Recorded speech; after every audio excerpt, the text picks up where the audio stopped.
Nathan Aspinall, the world Matchplay champion. The smile on your face says it all. It's been about 10-15 minutes now. Just sum it up for us. I don't know. Yeah, it's an amazing feeling. You know, I did so well to keep it at 5-all. I did Johnny Clayton things. I had to take 3 figure-out shots out to stay in the match, and you know, I did it. You know, under the pressure that I was under, the 110, the 108, the 170. But I just knew if it just started hitting that first dart with the treble 20, I knew this game was mine. And I think after the second break, I walked off, gave myself a little bit of a telling off, did my pacing up and down like I do at the break, and I came out and hit a 180, and I think you've seen the relief in my face. I'm like, I found it now. And I think after that, them 10 legs, my scoring was probably up there with the best I've ever scored, and I think that was the telling factor tonight. Like I said, the first 2 sessions, 5-all, hanging on, yeah. But then that remarkable run of legs where you just couldn't miss. Right then, did you feel as if nothing was going to beat you tonight? Yeah, I did. I think I took a shot out to go 7-5 up, and I took the 170 out. I took the 7 to go 7-5, and in my head I kind of laughed. I was like, this is mine. Like, even I didn't release it right and it still went in. When them moments like don't happen that often, and I just thought, whatever I'm going to do here, this is mine. And obviously Johnny, I don't think he crumbled, but I just don't think he could keep up with me. And yeah, I'm just so happy. I'm so proud of myself. Thankful for all the support and the family that have come in and supported me, and thankful for, you know, Johnny for, you know, not giving me the game, but he's a fantastic dart player, a fantastic guy, and I'm happy to share that moment with him. You said yesterday, and we said today was the biggest night and the biggest day of your career. Did it live up to everything you wanted? Oh, the end did. Like, the start of it, I was absolutely bricking it. I'm not gonna lie. I was so nervous.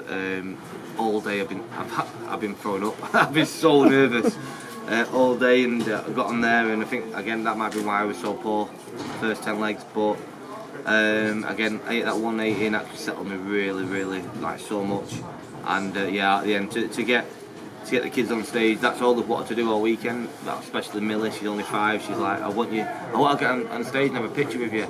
And yeah, they've been great all week. They've supported me, and I'm just so happy for me and my family. That trophy has done big things for other people's careers. Now, what's next for Nathan Aspinall? Because I know that you were so disappointed that the gap between the UK Open and this one. What's the next step for you now?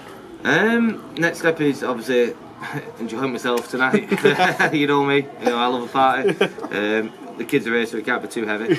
But yeah, obviously we get back, and I've had to, like I say in interviews, I've just bought my new house. I get my keys from my new house on Thursday.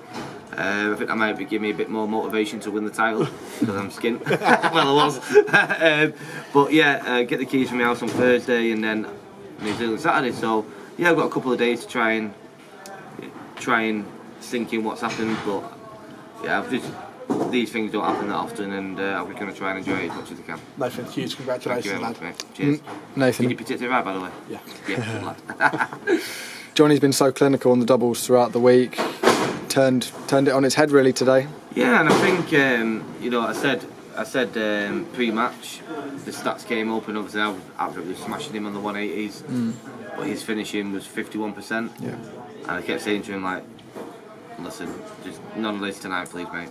And you know, at 5-all, I'm finishing better than him, but he's hitting more 180, so it's kind of flipped on its head. But yeah, he didn't finish well tonight. I don't know whether the occasion, the pressure, I don't know. But you know, he was constantly under pressure. When I went like 7-8-5 up, he was constantly under pressure, and I think that, you know, pressure does a weird thing to a lot of people, however good you are. And I think that's what happened. And for yourself, up to a high in the PDC rankings. Number 1 spot, is that what you're aiming for? You said earlier in the week you're aiming for Michael Smith's number 1 spot. Yeah, you know, I said before, I've got Smithy's flights in my darts case. I lied to him when he gave me. I said, they're for my kids, they're for me. Keep him in my darts case for motivation. You know, if he can be world champion, world number 1, I don't believe that I can't. So I've got pictures of my kids. I've got Smithy's flights there. Might be sad to some people, but I use stuff like that as inspiration. And yeah, this is a step in the right direction.